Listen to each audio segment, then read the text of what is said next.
Thank you honourable vice chairman sir. ये जो ministry of health and family welfare है, एक ऐसा मंत्रालय जो देश के हर सिटीजन को, हर नागरिक को मैटर करता है। सर, हमने आंकड़ों पे बहुत चर्चा की,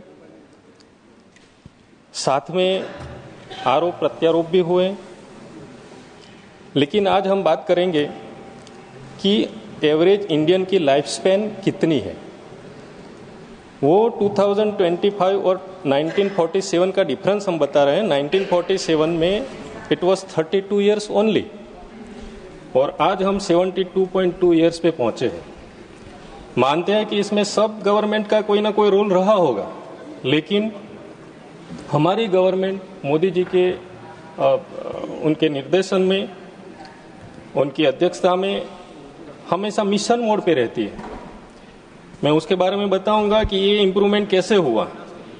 पिछले 10 सालों में हमने accessibility to the health care facilities, साथ में सैनिटेशन, साथ में न्यूट्रिशन, ये पर्टिकुलर न्यूट्रिशन पे बहुत अच्छा काम किया है हमने। न्यूट्रिशनल प्रोग्राम के अंतर्गत पहले 1000 दिन जो भी बच्चा जन्म लेता है, तो माँ के पेट में जब बच्चा होता है तब से शुरू करके उसका सेकंड बर्थडे होता है, तब तक के 1000 डेज अप्रोक्सीमेट उसमें अच्छा न्यूट्रिशन प्रोवाइड कर रहे हैं। और साथ में पोषण अभियान भी एक नेशनल न्यूट्रिशन मिशन की तरह हम चला रहे हैं। इसके अंतर्गत ICDS, NHM, micronutrient supplementation, vitamin A supplementation, deworming and food security for old age people too, ये सब इंक्लूड किया गया है।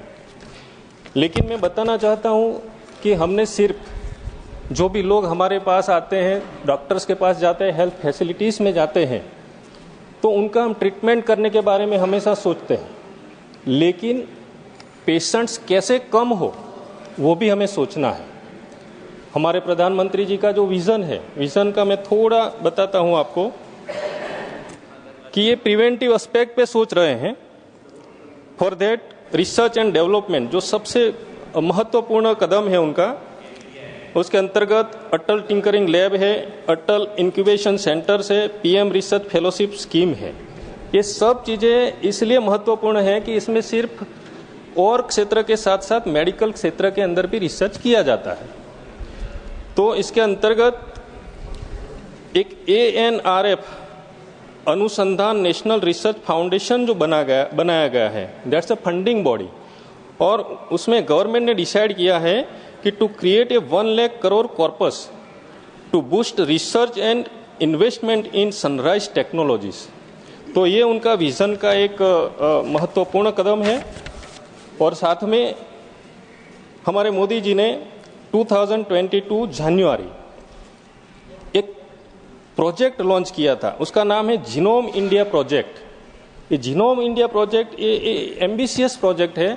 इसका मूलतः जो विचार है वो हमारी एक, उसके लिए मैं एक स्लोगन बोलूँगा, जन्म कुंडली से जीनोम कुंडली तक की सफ़र करवाइए हमारे वड़ा प्रधान ने, हमारे प्रधानमंत्री जी ने।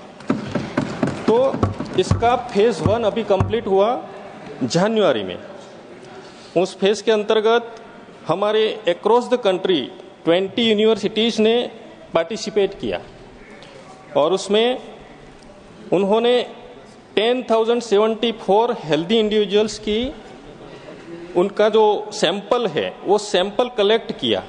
और वो जो सैंपलिंग था वो डिफरेंट 99 एथनिक ग्रुप से कलेक्ट किया गया। वो कलेक्ट करने के बाद इंडियन रेफरेंस जीनोम ग्रिड बनाया गया और उसका जो डेटा है वो data Indian biological data centre में सिक्योर किया गया। And on 9th January this data made available to the scientists of our country by video messaging by our Prime Minister Narendra Modi ji. उसका फेज़ 2 आने वाले वक्त के अंदर वो डिसाइड करेगा कि that will collect samples from potential, patients with 3 broad categories, particularly cardiovascular diseases, mental illnesses and cancer. और साथ में सिकल सेल जैसी बीमारियों का जो पेशेंट्स है उनका भी सैंपल कलेक्शन होगा। तो कुल मिला के हमारा प्रधानमंत्री जी का जो विजन है वो काफ़ी काबिल तारीफ है और मैं नड्डा जी का भी बहुत बहुत धन्यवाद देता हूँ कि उन्होंने इतना अच्छा हेल्थ पे काम किया है। Thank you very much. धन्यवाद डॉक्टर परमार।